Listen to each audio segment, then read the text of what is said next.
Bonjour, bonsoir, selon l'endroit du monde où vous nous recevez, selon votre fuseau horaire, et bienvenue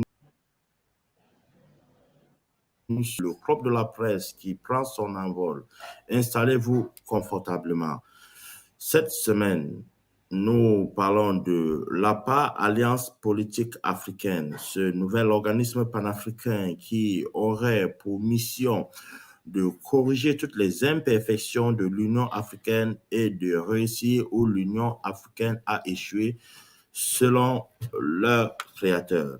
La première assemblée de la part s'est tenue au Togo hors des regards des caméras des grandes chaînes de télévision. L'objectif étant de bien mûrir le projet pratiquement en sous-marine avant d'inviter les grands médias pour se rassurer que l'objectif arrivera à terme sans être torpillé. Tout ceci en présence des 70% des ministres africains des Affaires étrangères pour s'assurer d'un décollage sans faute de ces nouvel organisme panafricaniste encore en gestation. Est-ce que cet organisme, justement, l'Alliance politique africaine, va finalement réussir ou a échoué l'Union africaine? C'est le nœud de notre débat ce samedi en compagnie de nos invités.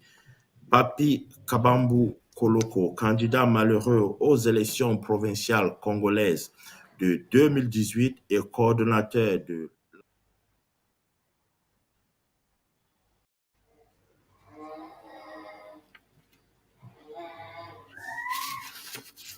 Papi, vous avez l'antenne si vous nous écoutez.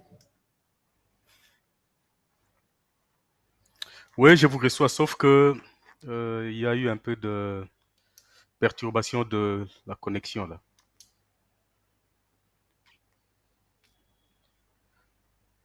La presse, c'est votre baptême de feu ce matin. Bonjour. Oui, bonjour, merci beaucoup, Monsieur Iliassou, pour cette invitation. J'espère que vous m'entendez, vous me recevez très bien. 5 sur 5. Euh, voilà, nous sommes là pour intervenir à propos de ces sujets importants. Et tout au long de cette émission, nous allons donner notre point de vue au lancement de cette nouvelle structure qui est l'Alliance, qui est l'APA, disons, en cycle. Donc, c'est un peu ça. Vous êtes à Kinshasa, c'est bien cela. Il est 14h16 là-bas. Deuxième invité, Oui, bien évidemment, à Kinshasa, il est 14h16. Ouais. deuxième invité, Shaw Walter depuis Yaoundé, la capitale politique camerounaise. Oui, bonjour. Merci pour l'invitation sur cette plateforme.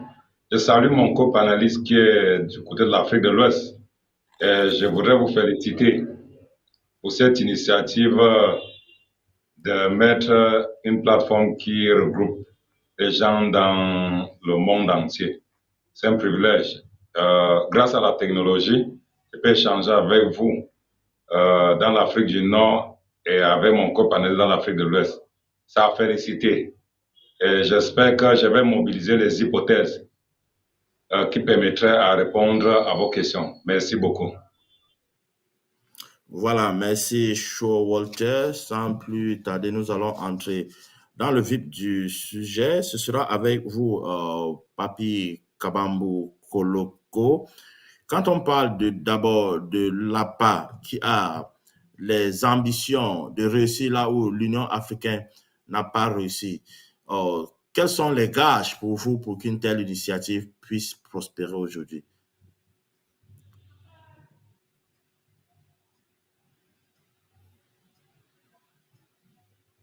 Papi?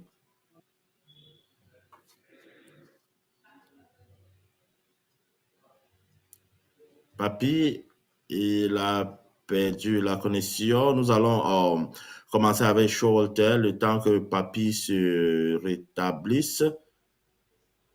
Alors, Papi, j'étais en train de vous poser donc la question de savoir est-ce que quand vous voyez l'APA tel que c'est parti, est-ce que vous avez l'impression que l'APA peut réussir où l'Union africaine a failli?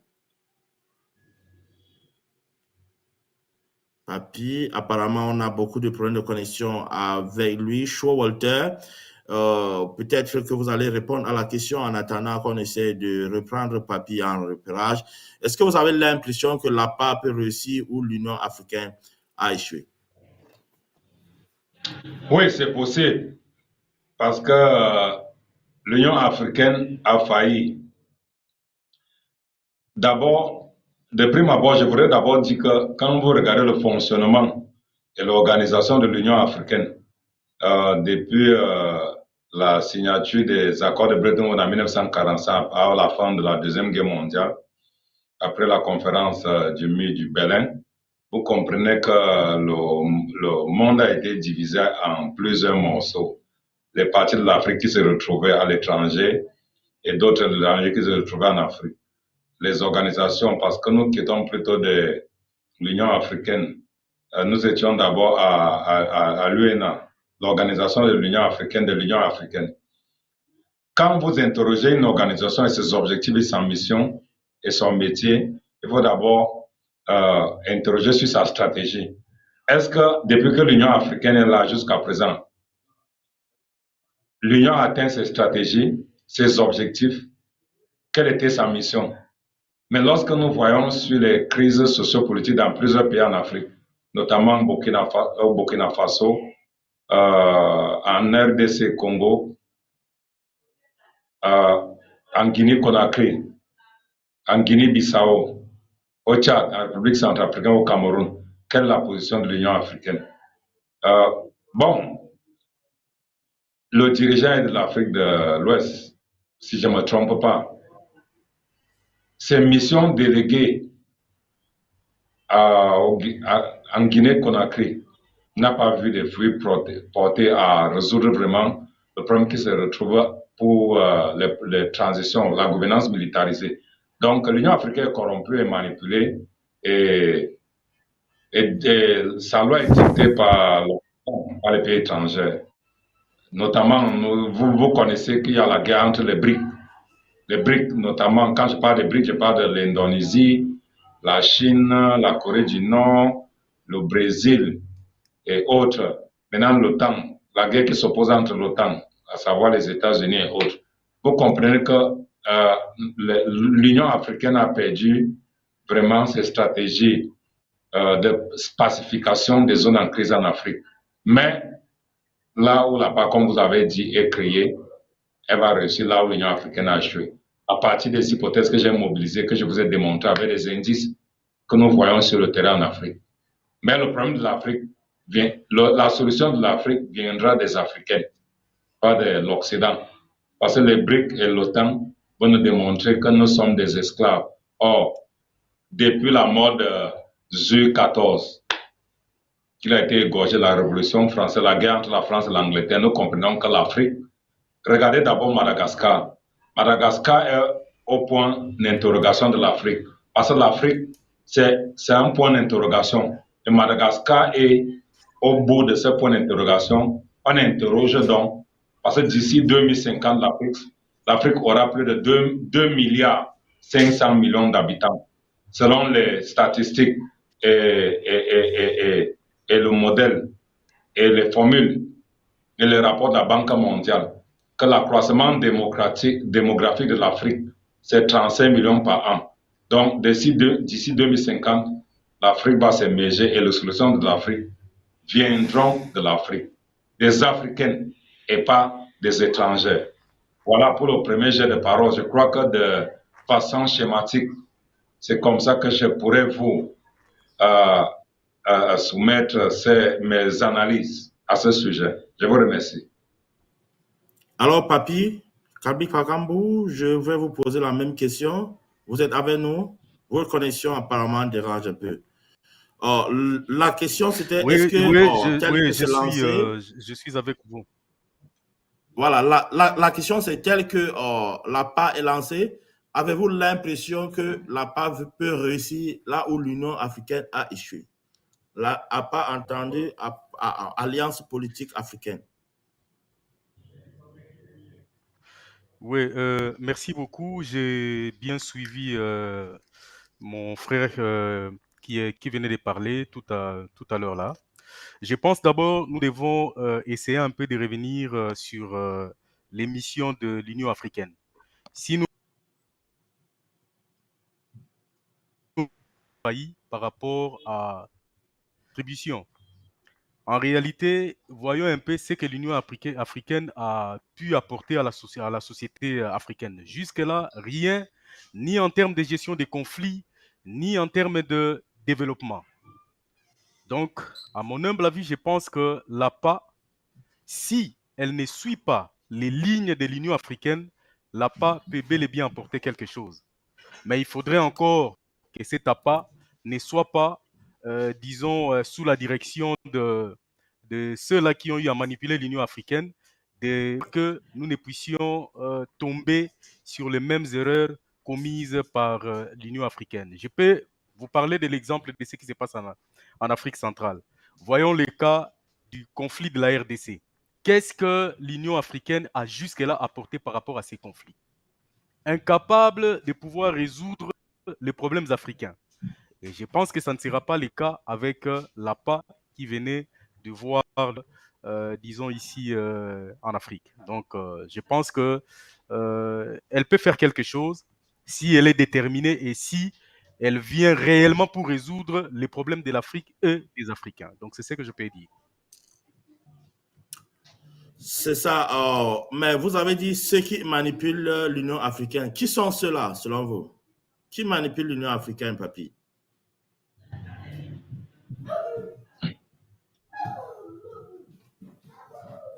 Bon, j'ai la réponse. L'Union africaine aujourd'hui dépend de ceux-là qui... Allez-y, intervenez, comme ça je vais intervenir. On vous écoute très bien. Vous avez la parole, Papy. Oui, je disais tantôt, mon co-débatteur a cité le cas de BRICS. Il a parlé de certaines organisations qui existent de par le monde. Et si nous comparons avec l'Union africaine, vous allez voir que ces gens-là ou ces autres organisations sont pratiquement indépendants des influences.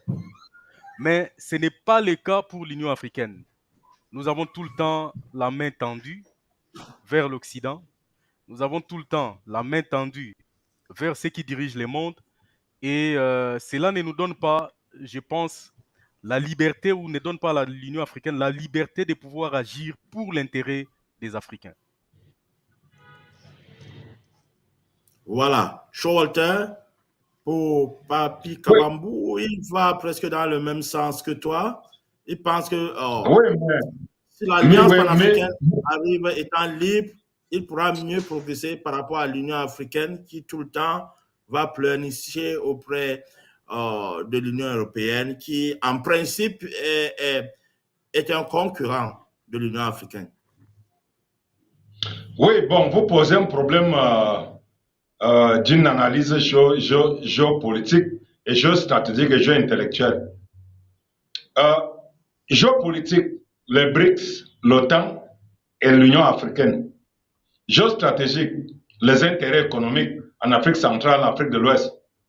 Maintenant, géointellectuel, les ressources économiques, les ressources politiques mobilisées par les leaders de ces blocs régionaux pour résoudre de façon vraiment organisationnelle les problèmes en Afrique, se repose sur une seule question. Qu'est-ce que les BRICS font en Afrique? C'est parce que l'Union européenne a échoué. Bon, je ne voudrais pas pointer un doigt accusateur à un leader qui est dans l'Afrique de l'Ouest, dans un pays qu'on appelle Côte d'Ivoire. Vous savez, c'est lui qui a voulu manipuler le FMI pour que ECO, qui est la monnaie locale créée en Afrique de l'Ouest il y a quelques années, pour que cette monnaie soit mise en circulation, mais malheureusement, pour couper les bras aux Nigériens, qui est beaucoup plus développé dans l'Afrique de l'Ouest, et pour que d'autres pays en voient le pas, mais ça n'a pas donné. Donc, c'est Ouattara, c'est le président Ouattara qui est en train d'orchestrer et imposer sa dictature à l'Union africaine. Je prends un exemple clair. La transition d'Assimi Goïta au Mali. Lorsqu'on a interpellé certains mercenaires ivoiriens, bon, il y avait les Ivoiriens, il y avait aussi d'autres, il y avait les Congolais, les Soudanais, qui étaient vraiment importés au Mali. Les Français dans les rangs de ces bon, mercenaires. Oui, on a parlé des Français, bien évidemment. Les Français qui étaient dans ce groupe, qui ont été condamnés par le gouvernement malien et par la justice malienne. Et après, Ouattara est entré en négociation. Ils ont été renvoyés en Côte d'Ivoire. C'est Ouattara qui est en train de piloter l'Union africaine avec ses pairs. Donc, nous comprenons bien que l'Union africaine échoue aujourd'hui. C'est à cause de Ouattara.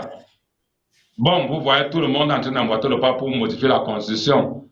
Le cas ici de la RCA en Afrique centrale, où la Centrafricaine veut passer par le référendum pour modifier la Constitution. Macky Sall qui veut briguer notre mandat.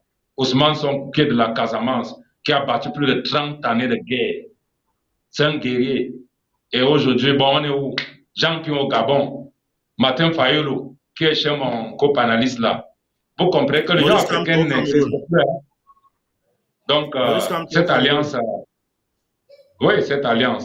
Bon, Maurice Kamto au Cameroun, cette alliance qui est panafricaine et autres, moi je pense qu'avec ça, parce que d'abord, il faut l'endoctrinement. Parce qu'une alliance, l'endoctrinement, c'est une idéologie, c'est une vision, c'est des stratégies. Mais lorsque j'évalue tout ce que cette alliance Bati est en train de faire, je crois qu'elle pourra apporter des propositions avec succès là où l'Union africaine a échoué.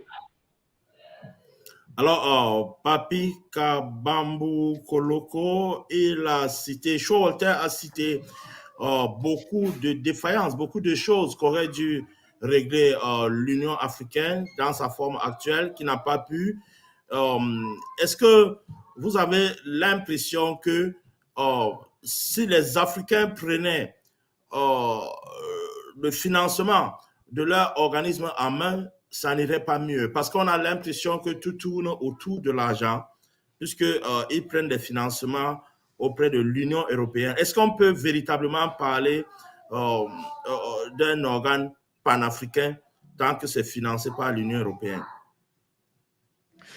Merci beaucoup pour la question. D'abord, je voudrais revenir sur ce qu'a relevé mon copanéliste. Vous voyez, prenons le cas de tous les conflits post-électoraux qu'on a eus en Afrique. L'Union africaine a été incapable. Nous avons vu nos dirigeants ou nos opposants défiler vers les États-Unis, défiler vers l'Europe pour aller chercher soit la légitimité ou soit la légalité. Alors que l'Union africaine qui est sur place pouvait bien résoudre ces différends qui surviennent, disons, après les élections organisées, disons, à l'africaine. Donc, je pense et nous devons à toutes ces faiblesses de l'Union africaine. Même du point de vue financier, comme vous venez de le relever, nous avons tout le temps la main tendue. Il a parlé du cas de l'Afrique de l'Ouest. Aujourd'hui, la monnaie consommée en Afrique de l'Ouest, cette monnaie-là, elle dépend totalement de l'Union européenne, pour ne pas parler de CFA ou quoi que ce soit. Elle dépend totalement de l'Union africaine, alors que l'Afrique a tout. Là où les bas blessent, l'Afrique a tout. Nous n'avons pas, c'est vrai, certes, nous avons, pour ne pas parler des ressources minières, nous toutes les ressources ici, forestières, ainsi de suite. Je pense qu'aujourd'hui, même c'est ici où il y a la réserve. Donc, je pense que cette histoire de main tendue vers l'Occident pour aller chercher le financement, c'est ça qui cause notre malheur, parce qu'en interne, nous ne pouvons pas nous organiser pour voir dans la mesure du possible comment est-ce qu'on peut se relever financièrement, comment est-ce qu'on peut devenir fort financièrement en vue de prendre les solutions idoines pour les Africains. Aujourd'hui, nous avons autour de nous des dirigeants qui sont tout le temps orientés vers la FMI, vers la Banque mondiale. Et les malheurs, pourquoi en interne ne pouvons-nous pas nous organiser de telle manière à avoir une monnaie unique pour faire la force de l'Afrique? Je pense qu'aujourd'hui, je vais prendre le cas d'un ancien président décédé de la RDC. Je prends le cas de Mzee Laurent Désiré Kabila, qui avait opté pour l'opération Sud-Sud. À l'époque, avec l'embargo, nous avons su survivre avec le pays de l'Afrique australe. 2 ans d'embargo, nous n'avons pas de main tendue vers l'Occident. Et je pense que c'est possible aujourd'hui qu'entre nous, Africains, qu'en termes de ce que nous avons comme ressources, nous pouvons, comment dirais-je, nous puissions mettre quelque chose sur pied de telle manière que nous puissions créer notre propre financement de telle manière à pouvoir avancer sans pour autant dépendre des pays occidentaux ou de la Banque mondiale ou de FMI. Donc aujourd'hui, les financements, c'est un élément très capital pour l'indépendance de nos organisations. Plus nous dépendrons de l'extérieur, plus nous serons, disons, nous ne serons pas indépendants. Donc je pense que c'est ça l'élément que je peux donner comme point de vue. Walter, vous qui êtes économiste, vous comprenez donc pourquoi on vous a sollicité ce matin ou cet après-midi selon le fuseau horaire où vous nous recevez. Alors, est-ce que vous pouvez nous esquisser de manière claire des pistes de solutions pour le financement de l'Alliance patriotique africaine, l'Alliance politique africaine autant pour moi, qui ne devrait plus en principe dépendre de l'Union européenne comme c'est le cas avec l'Union africaine? Oui, cette alliance doit utiliser certaines données économiques stratégiques. Je m'en vais vous démontrer. En 1949, je crois que Mao, qui est l'un des bâtisseurs de la Chine, avait demandé que les Chinois ne puissent pas sortir de la Chine. Et nous avons vu aujourd'hui la Chine est très développée. Vu sur cet angle-là, nous pouvons tirer des leçons et comprendre qu'en économie, ce qui est important, c'est l'énergie regroupée par la ressource humaine. On va faire des estimations. Je vous l'ai dit, la Banque mondiale nous révèle qu'en chaque année, l'accroissement démographique, c'est 3 500 000 habitants africains qui s'accroît chaque année. D'ici 2050, nous serons à plus de 2 milliards. Donc, c'est la ressource humaine qui développe un pays. Ce n'est pas le financement de l'extérieur. Nous avons déjà ce que nous pouvons. C'est-à-dire que nous sommes un pays peuplé, des pays peuplés en Afrique. D'ici 2050, si vous faites l'estimation maintenant, ça va nous donner donc la ressource humaine à développer l'Afrique. On ne doit pas attendre les financements qui viendront des manques de criminels qui veulent diviser l'Afrique, qui veulent créer la haine, qui sont rancunières. Quand tu vois les BRICS s'installer en Afrique, c'est parce que c'est là où l'OTAN a échoué. Maintenant, nous devons faire quoi? Mobiliser les stratégies des ressources humaines. Parce que le financement, le sous-sol est riche. Prenons par exemple dans l'Afrique centrale. L'Afrique centrale est riche. Prenons le bassin de lac Tchad. Le bassin de lac Tchad. Rien que la Centrafricaine a presque tous les minéraux, donc des ressources minérales du monde évacuées. D'ici quelques mois, je crois qu'une base militaire russe sera installée en République centrafricaine. Ça, c'est déjà un élément que l'Alliance doit intégrer. Nous devons jouer sur nous-mêmes, mettons-nous au travail. Produisons accès. Créons des industries. Ça va nous permettre au moins de développer l'Afrique. Alors, est-ce que la production, Papi, Kabamboun, est-ce que la production va suffire? Comment est-ce que va passer de façon concrète la cotisation au sein de l'Alliance politique africaine? Parce que moi, je ne suis pas économiste, mais j'ai pensé que dans tous les achats que pourrait faire chaque citoyen au sein de l'Union africaine, au sein de l'Afrique, au sein de l'Alliance politique africaine, désormais, puisqu'on ne parlera plus certainement de l'Union africaine, même si on parle de l'Union africaine, ça ne sera qu'une doublure. Est-ce qu'il n'est pas possible d'instaurer une taxe au sein de toute l'Afrique pour que chaque Africain puisse cotiser pour l'essor de ce nouveau, je vais dire, ce nouveau bébé qui devrait définitivement sortir l'Afrique de l'ornière.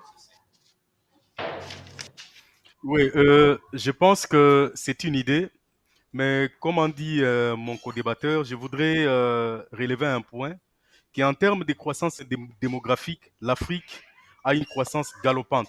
Et cette ressource humaine est très, très capitale pour l'Afrique, disons pour le développement de l'Afrique. C'est déjà avec tout ce que nous régorgeons dans nos différents pays, de pouvoir financer cette nouvelle organisation qui venait de naître. Donc, je pense que d'abord, on peut commencer par éliminer toutes les barrières douanières.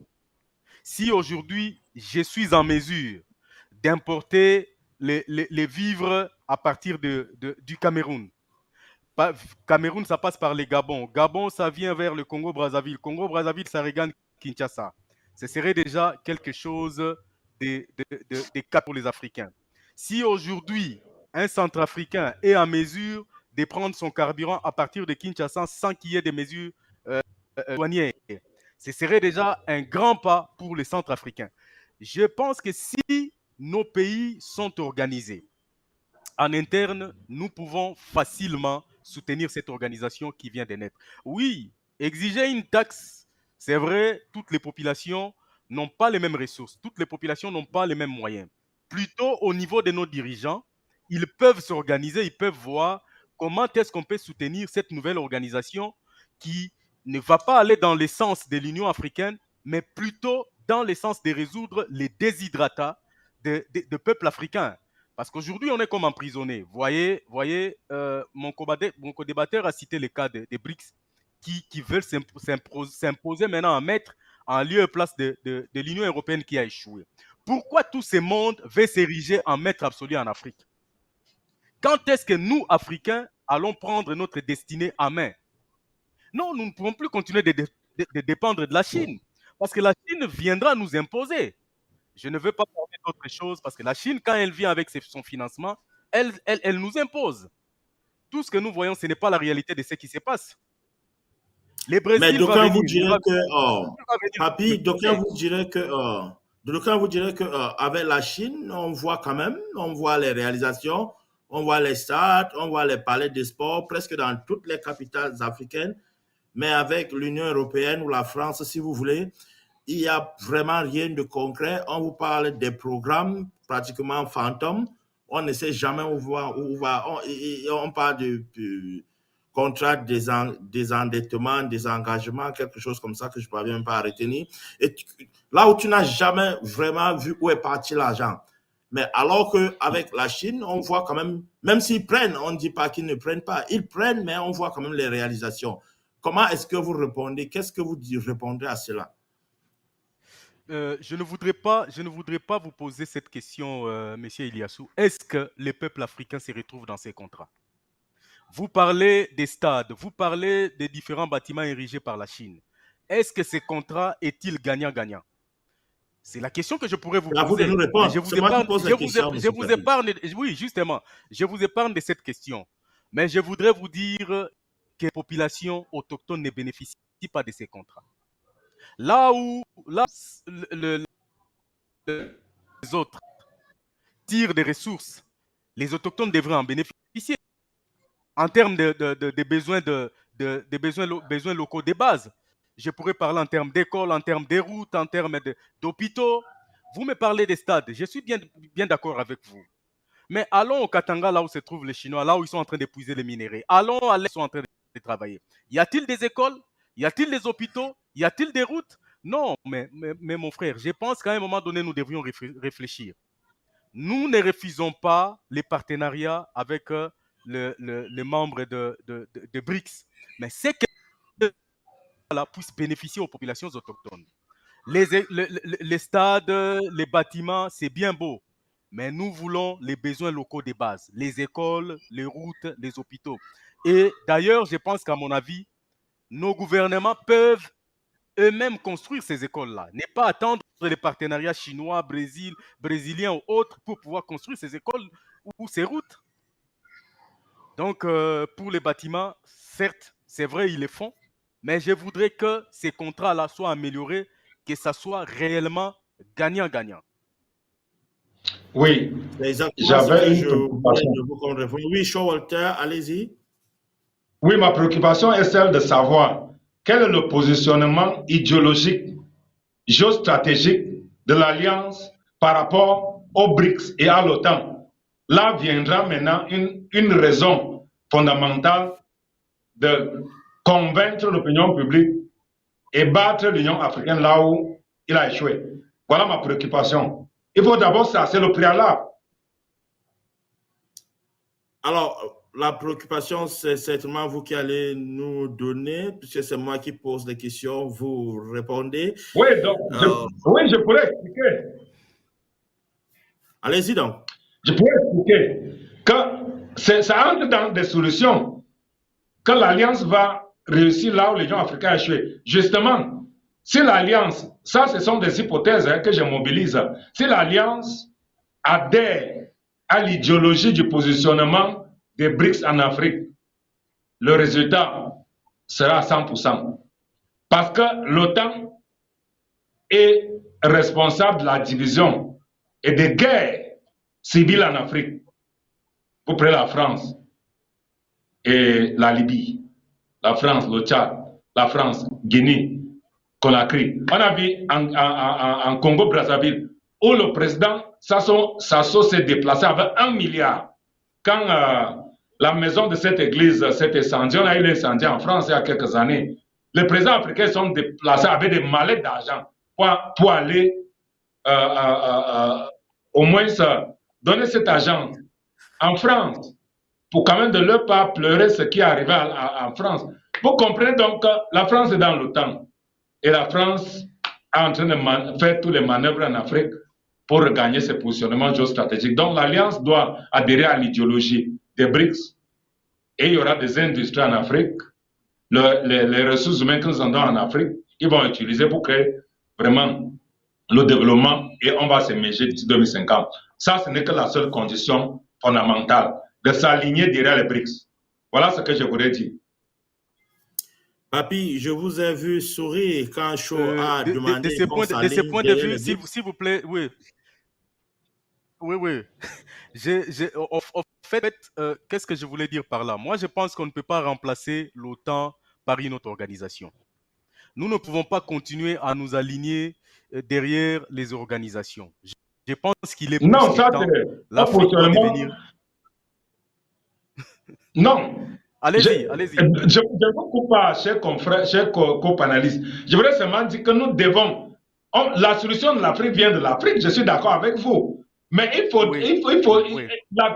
La seule condition, c'est que on adhère à une certaine idéologie pour tirer des leçons du développement, pour développer l'Afrique. Voilà ce qu'elle voudrait dire.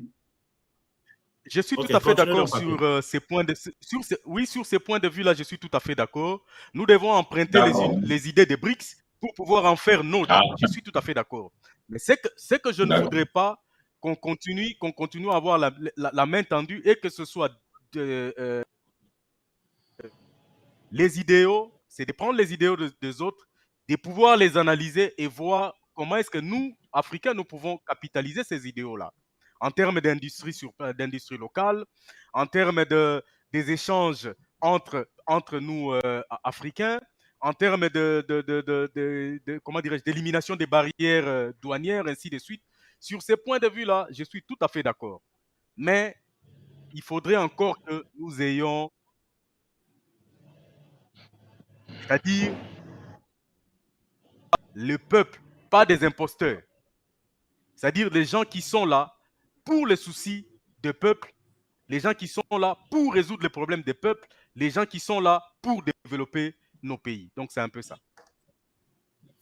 Pour faire une petite digression, pour le cas du Congo, où vous êtes originaire, vous voyez qui le fait pour le peuple?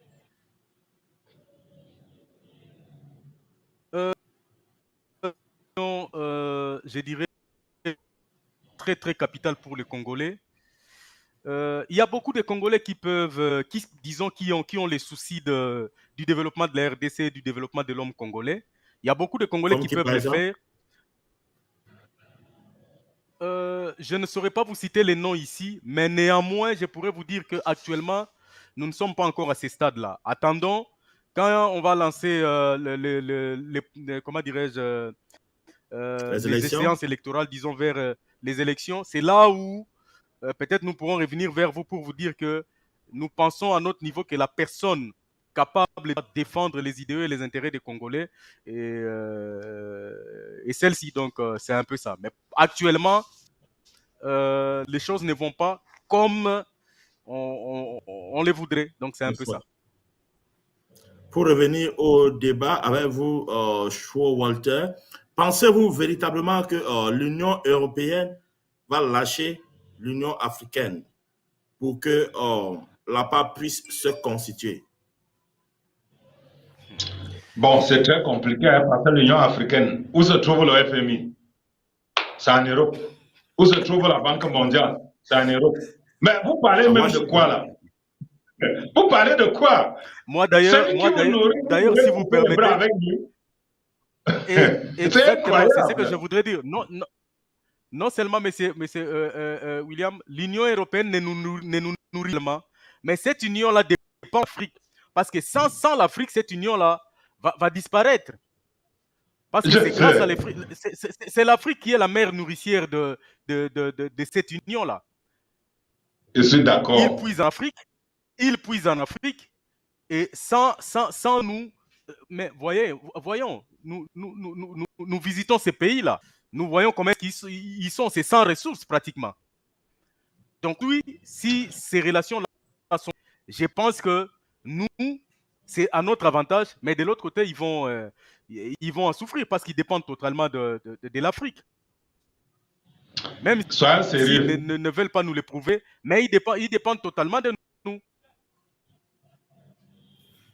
Bon, vous oubliez une chose. Moi, je suis d'accord. Hein? Je suis d'accord avec mon co-panéliste qui est du Congo là. Il va falloir installer les industries ces industries qui vont transformer nos ressources minières. Sinon, on va continuer à exporter en Europe pour les transformer et revenir vendre en Afrique. Si on ne coupe pas ce cordon-là, on n'aura pas de moyens pour sortir. Donc, ce qu'on doit faire maintenant, c'est que essayer d'utiliser ces bailleurs de fonds pour créer nos industries avant de couper le pont. Quand vous traversez un pont et que vous coupez le pont, les autres qui sont derrière ne vont pas traverser.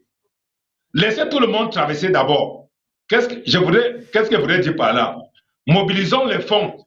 Essayons d'échanger avec nos ressources que nous avons dans nos sous-sols. Avoir les moyens, créons des industries.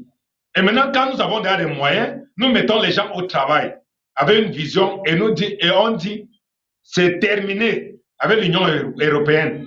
L'Union européenne occupe une position géostratégique très forte dans le monde, plus que l'Amérique du Nord et l'Afrique. Stratégiquement, en technologie, sont trop forts. Donc, ce que je voudrais dire, on peut, de manière tribale, banale, volons la technologie. On doit les convaincre de nous donner les fonds, on crée des industries, on emploie la jeunesse africaine, et maintenant, on enlève le pont, et on dit c'est terminé. Oui, monsieur Walter, en fait, en liste de... Oui, c'est vrai. J'aimerais plus évoquer le cas de l'OTAN, parce que là, je vois les États-Unis, qui est la première puissance mondiale. Je ne dis pas qu'il faut couper directement je ne dis pas qu'il faut couper les ponts directement avec l'Union européenne. Mais je pense que ce ne sont pas aussi les intelligences qui manquent en Afrique pour pouvoir monter des industries. Certes, peut-être des difficultés en termes de moyens, mais je pense que ces difficultés-là on peut les résoudre facilement en se retournant vers les BRICS. L'Union européenne n'est pas la seule organisation qui peut nous soutenir. On peut se retourner. La Chine aujourd'hui a la technologie. On peut y avoir cet échange de technologies avec l'Afrique. Et aujourd'hui, si nous voyons très bien, même cette Union européenne, elle se retourne vers l'Asie. Quand je parle de l'Asie, je vois la Chine, je vois l'Indonésie, je vois les autres pays. C'est là où ils sont en train de produire. Question maintenant de voir comment est-ce que nous allons nous orienter nos relations à les idéaux, mais voir comment est-ce que nous pouvons collaborer d'égal à égal avec les membres des BRICS, notamment la Chine et les autres pays là. Ils ont l'indispe d'y avoir transfert d'industrie avec la Chine. Donc, je pense que mais je voudrais qu'on soit plus orienté ou focus vers la Chine plutôt que vers l'Union européenne. Voilà, oui, je pour suis répondre d'accord.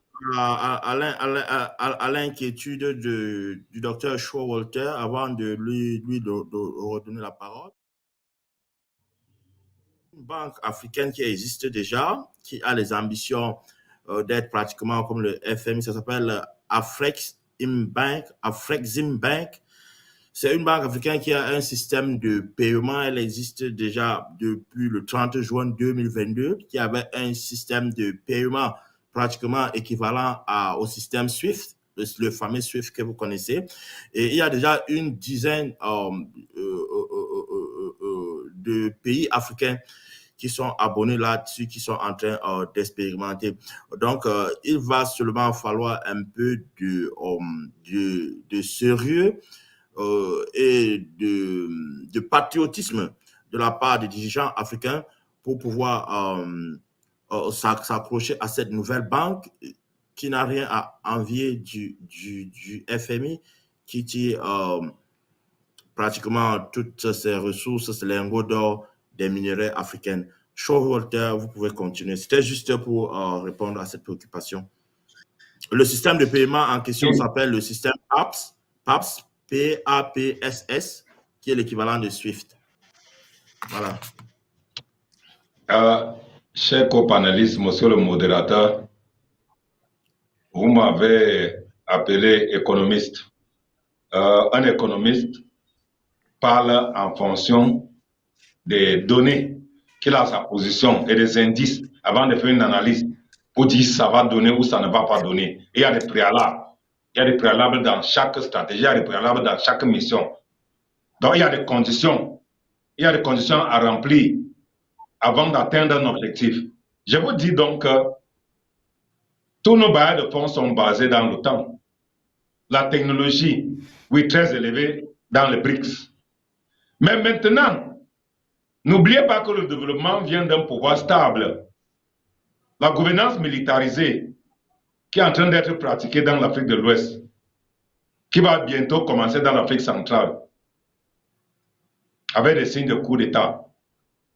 Ma question, quelle est ma préoccupation? Quel est le positionnement de l'Afrique par l'Afrique de l'Ouest, l'Afrique centrale? Je vais apprendre les pays Maghreb et les pays du Sud, parce que c'est ces deux pôles-là, ces deux pôles du développement en Afrique très stratégiques par rapport à ces deux blocs dans les BRICS et l'OTAN. Parce que le pouvoir d'abord, c'est un rapport de force. Quel est le rapport de force de l'Afrique par rapport à l'OTAN et aux BRICS? Par le rapport de force, c'est en fonction des moyens. Nous avons des moyens pour produire des armes. Nous avons des moyens pour produire des matériels roulants de guerre pour s'opposer. Nous avons des moyens financiers pour créer des industries. La ressource humaine existe, oui. Si ces préalables sont disponibles avec ces dispositifs économiques, oui, c'est possible. Bon, comment faire? Ça ne revient pas à moi, c'est aux dirigeants africains. Mais lorsque la longévité au pouvoir est devenue une problématique en Afrique, personne ne veut quitter le pouvoir. Vous voudrez qu'on fasse comment? Le pouvoir est directement lié au développement. Donc, notre sujet, c'est un sujet géopolitique et géostratégique. Et je demande, quelle est la position de l'Afrique centrale et de l'Afrique de l'Ouest, qui sont les deux coins stratégiques en Afrique, par rapport à l'OTAN, par rapport aux BRICS?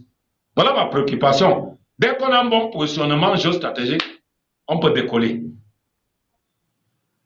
Il faut dire que cette réunion qui s'est tenue au Togo avait vu la présence du ministre des Affaires étrangères malien, il y avait le ministre des Affaires étrangères togolais, il y avait le Zimbabwe, bref, il y avait 70% de ministres des Affaires étrangères, mais juste qu'ils n'ont pas voulu le faire à grand renfort de publicité. Question de se développer d'abord avant de se faire connaître, de se faire torpiller certainement. Papy, alors dites-nous, est-ce que vous vous retrouvez dans les inquiétudes de Showalter qui me semblent bien pertinentes, Papy? Est-ce que vous vous retrouvez dans les inquiétudes du docteur Showalter? Oui, bien sûr. Bien sûr, je me retrouve dans les inquiétudes du docteur Showalter parce qu'elles sont que nous vivons au quotidien chez nous. Est-ce que sommes-nous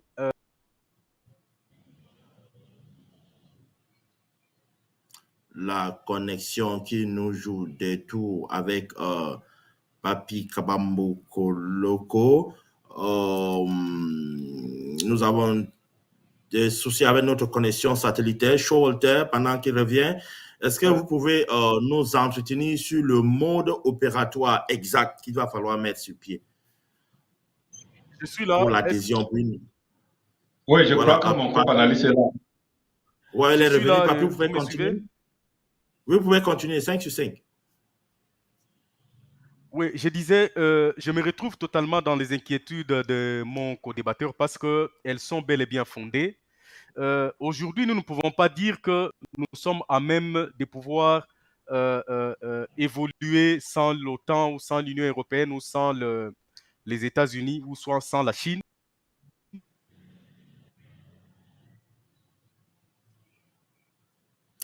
La connexion, disons, locale. Allô? Oui, vous êtes là. Allô? 5 sur 5. Nous vous recevons. Nous vous recevons. Vous pouvez continuer, Papy. La connexion avec la RDC ce matin qui n'est pas du tout gentil avec nous. Showalter, pendant qu'il revient, dites-nous le mode opératoire exact qu'il va falloir mettre sur pied pour une adhésion. Je vais dire une adhésion, je ne vais pas dire populaire parce qu'il ne s'agit pas de la popularité, il s'agit des institutions. Pour une adhésion effective de tous les pays africains, quel mode opératoire va-t-il mettre sur pied avec tout ce que vous avez présenté comme présenteur? C'est le rapport de force. On doit rechercher le rapport de force. Tant qu'on n'avait pas le rapport de force, vous ne pouvez rien faire. Dans le monde entier. Ça, c'est la modernisation de la nouvelle gouvernance. Hein. Dans les pays au monde, il faut d'abord constituer un bon rapport de force. Pour constituer...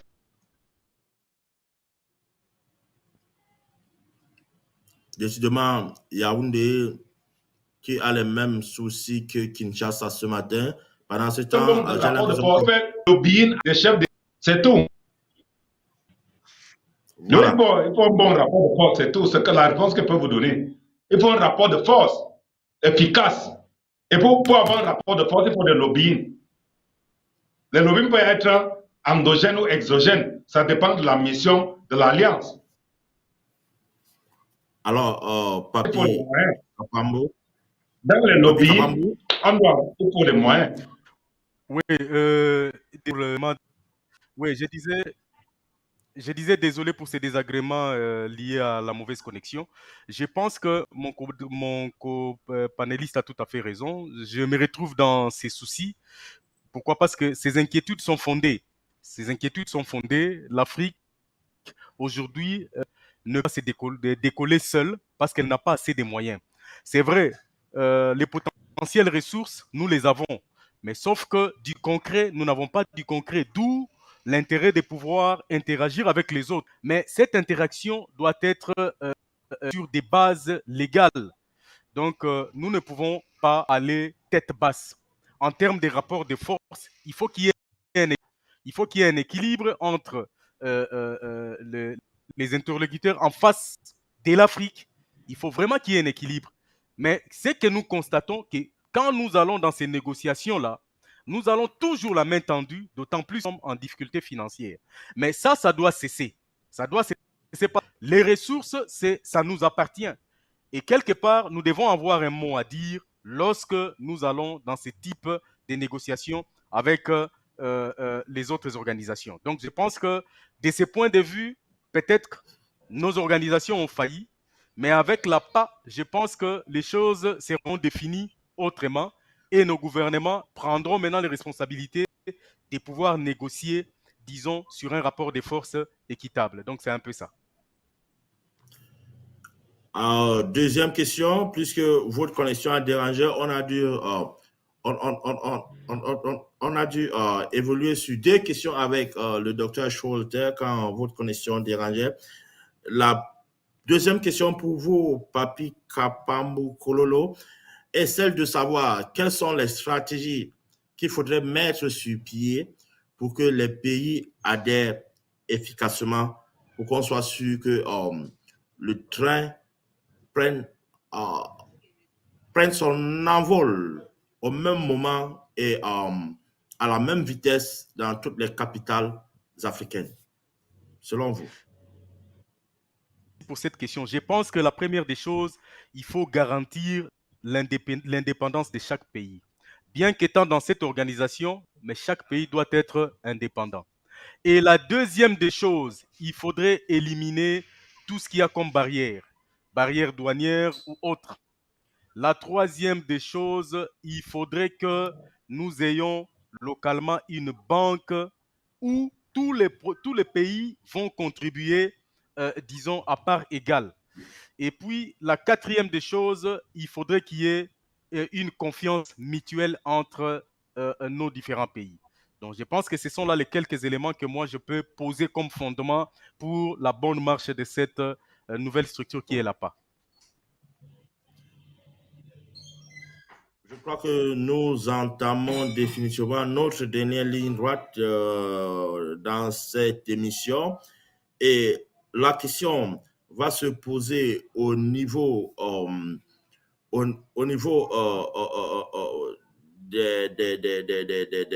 des participations effectives. Parce que aujourd'hui, on a l'impression que même avec l'Union africaine, certains pays ne participent pas toujours. C'est-à-dire, même quand ils veulent y participer, c'est généralement leurs ministres qui sont envoyés, mais on ne voit pas un engagement collectif. Pour vous, est-ce qu'il faut que l'APA prenne d'abord le pas, l'APA, Alliance politique africaine, prenne d'abord le pas, montre ce qu'il sait faire pour que les gens suivent, ou bien est-ce qu'il faut que les dirigeants plutôt tirent l'APA? Papi? Je pense que l'APA doit d'abord démarrer ses activités parce que, comme vous l'avez dit, même dans l'Union africaine, il y a eu beaucoup de lenteurs, il y a eu pas mal de déficits. Pourquoi? Parce que beaucoup de pays ne s'étaient pas engagés totalement vu les échecs connus par l'Union africaine, malgré les différents mécanismes de suivi qu'il y a dans chaque pays, malgré les représentants. Je pense que l'APA doit d'abord commencer à entraîner les pays plutôt que le gouvernement puisse entraîner l'APA. Si l'APA commence, les gouvernements qui viendront pourront bien se soumettre et pourront bien respecter leurs engagements par rapport à l'APA. Donc, je pense que c'est ça. Scholter, votre mot de fin?